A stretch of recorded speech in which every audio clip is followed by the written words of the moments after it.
ओम। महाभारत की इस कक्षा में हम सभा पर्व के छठे अध्याय का स्वाध्याय करेंगे। पिछली कक्षा में हमने जानना था कि जो भीम है किस तरह जरासंध को मार देता है और फिर उसके बाद श्री कृष्ण और अर्जुन और भीम उसके जो पुत्र है जरासंध का उसको सहदेव को राजा बना देते हैं। इस तरह वो फिर अपने इंद्रप्रस्थ की ओर आ जाते हैं। तो आज हम इस कक्षा में जानेंगे कि पांडवों की कैसे दिग्विजय होती है, युधिष्ठिर की दीक्षा और विभिन्न देशों के राजाओं का आगमन और उनके कैसे भोजन विश्राम की सुंदर व्यवस्था इन पांडवों की तरफ से इंद्रप्रस्थ में होती है, इसको जानेंगे। कहा कि अर्जुन श्रेष्ठ धनुष, दो बड़े और अक्षय तर्कस, दिव्य रथ, ध्वज और सभा भवन पहले ही प्राप्त कर चुके थे। अब वे युधिष्ठिर से बोले। अर्जुन बोले, राजन, मुझे धनुष, अस्त्रबाण, पराक्रम, श्री कृष्ण जैसे सहायक, भूमि, यश और बल, ये सभी दुर्लभ और मनोवांछित वस्तुएं प्राप्त हो चुकी हैं। हे नरेंद्र, अब मैं अपने कोष को बढ़ाना ही आवश्यक कार्य समझता हूँ। मेरी इच्छा है कि सभी राजाओं को जीतकर उनसे कर प्राप्त करूं। अर्जुन का कथन सुनकर धर्मराज युधिष्ठिर सन्निसिक्त गंभीर वाणी में उनसे इस प्रकार बोले। भरत कुलभूषण, पूजनीय ब्राह्मणों से स्वस्ति वाचन कराकर यात्रा करो। पार्थ, तुम्हारी विजय सुनिश्चित है। तुम मनोवांछित कामनाओं को पूर्ण करोगे। उनका आदेश पाकर कुंती पुत्र अर्जुन विशाल सेना के साथ अग्निदेव द्वारा प्रदत्त अद्भुत कर्मा दिव्य रथ द्वारा वहां से चले। इसी प्रकार भीमसेन तथा नरश्रेष्ठ नकुल और सहदेव सब भाइयों ने भी धर्मराज से सम्मानित हो सेनाओं के साथ दिग्विजय के लिए प्रयाण किया। राजन, इंद्रपुत्र अर्जुन ने कुबेर के प्रिय उत्तर दिशा पर विजय प्राप्त की। भीम ने पूर्व दिशा को, सहदेव ने दक्षिण और अस्त्रवेता नकुल ने पश्चिम दिशा को जीत लिया। केवल धर्मराज युधिष्ठिर ही सहृदयों से घिरे हुए अपनी उत्तम राजलक्ष्मी के साथ खांडवप्रस्थ में रह गए थे। धर्मराज युधिष्ठिर प्रजा की रक्षा, सत्य का पालन और शत्रुओं का संहार करते थे। उनके इन कार्यों से निश्चिंत और उत्साहित होकर समस्त प्रजा वर्ग अपने अपने वर्णाश्रमोचित कर्मों के पालन में तत्पर रहते थे। न्यायपूर्वक कर लेने और धर्म पूर्वक शासन करने से उनके राज्य में मेद और इच्छानुसार वर्षा करते थे। इस प्रकार युधिष्ठिर का संपूर्ण जनपद धन धान्य से संपन्न हो गया था। गोरक्षा, खेती और व्यापार आदि सभी कार्य अच्छी प्रकार होने लगे थे।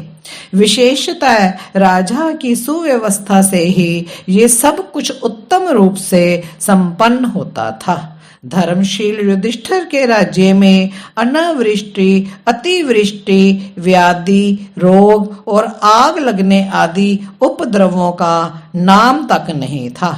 राजा लोग उनके यहाँ स्वाभाविक भेंट देने अथवा उनका कोई प्रिय कार्य करने के लिए ही आते थे, युद्ध आदि किसी अन्य कार्य से नहीं। धर्म पूर्वक प्राप्त होने वाले धन की आय से उनका महान धन भंडार इतना बढ़ गया था कि सैकड़ों वर्ष खुले हाथ लुटाने पर भी उसे समाप्त नहीं किया जा सकता था। अपने अन्न वस्त्र के भंडार तथा कोष का परिमाण जानकर कुंती पुत्र युधिष्ठिर ने यज्ञ करने का निश्चय किया। उनके जितने ही तैशी मित्र थे वे सभी अलग अलग और एक साथ यही कहने लगे, प्रभु आपके राज सूर्य यज्ञ करने का उपयुक्त समय आ गया है, अतः अब आप उसका आरंभ कीजिए।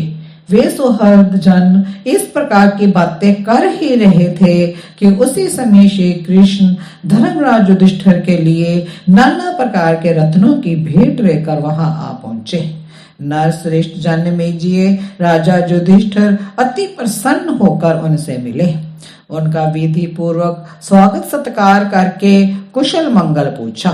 जब वे सुख पूर्वक बैठ गए तब धौम्य, द्वैपायन आदि ऋत्विजों तथा भीम, अर्जुन, नकुल, सहदेव चारों भाइयों के साथ निकट जाकर युधिष्ठिर ने श्री कृष्ण से कहा।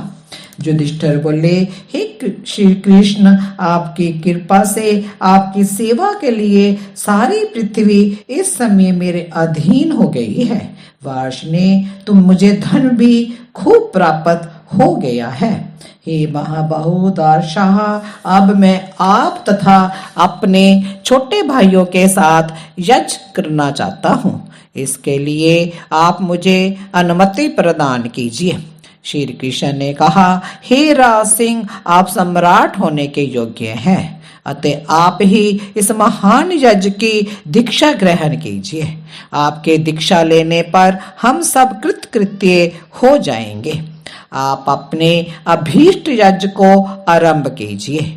मैं आपका कल्याण करने के लिए सदा उद्यत हूँ। मुझे भी आवश्यक कार्यों में लगाइए। मैं आपकी सब आज्ञाओं का पालन करूंगा। श्री कृष्ण की आज्ञा पाकर भाइयों से हित पांडुनंदन युधिष्ठिर ने राज सूर्य यज्ञ करने के लिए साधन जुटाना आरंभ किया। उस समय शत्रु संहारक पांडुपुत्र युधिष्ठिर ने योद्धाओं में श्रेष्ठ सहदेव तथा सभी मंत्रियों को आज्ञा दी। इस यज्ञ के लिए ब्राह्मणों द्वारा निर्दिष्ट यज्ञ के अंगभूत समान आवश्यक उपकरण, सब प्रकार की मांगलिक वस्तुएं तथा धौम्य जी की बताई हुई यजोपयोगी सामग्री, इन सभी वस्तुओं को क्रमशः जैसे मिले वैसे शीघ्र ही अपने सेवक जाकर ले आए। धर्मराज युधिष्ठिर की बात समाप्त होते ही योद्धाओं में श्रेष्ठ सहदेव ने उनसे निवेदन किया, ये सब व्यवस्था हो चुकी है। राजन, महर्षि द्वैपायन व्यास बहुत से ऋत्विजों को ले आए और सत्यवती नंदन व्यास ने उस यज्ञ में ब्रह्मा का आसन स्वयं संभाला। तत्पश्चात राज शिरोमणि नरश्रेष्ठ धर्मराज युधिष्ठिर ने तुरंत मंत्री सहदेव को आज्ञा दी, सब राजाओं तथा ब्राह्मणों को आमंत्रित करने के लिए शीघ्रगामी दूत तुरंत भेजो।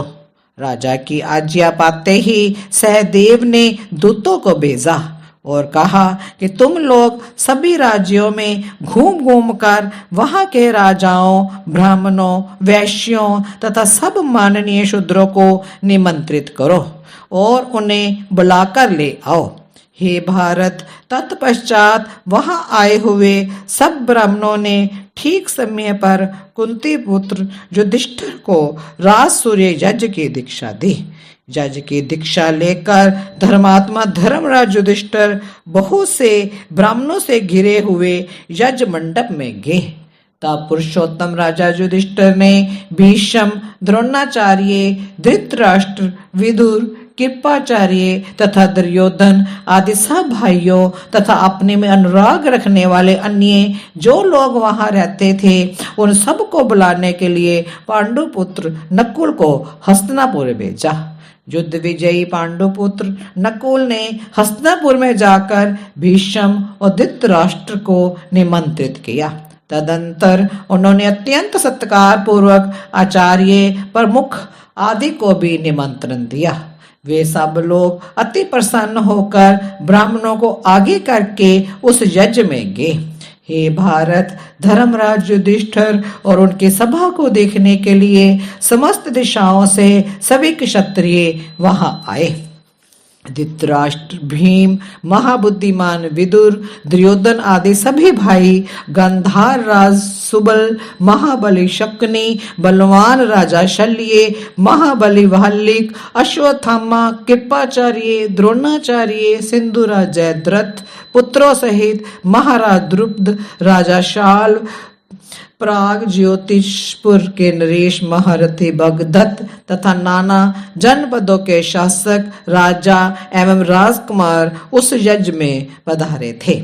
धर्मराज की आज्ञा से प्रबंधकों ने उनके ठहरने के लिए उत्तम भवन दिए, जो प्रभूत भोजन सामग्री से संपन्न थे। उन घरों में स्नान के लिए बावलियां बनी थी और वे भांति भांति के वृक्षों से सुशोभित थे।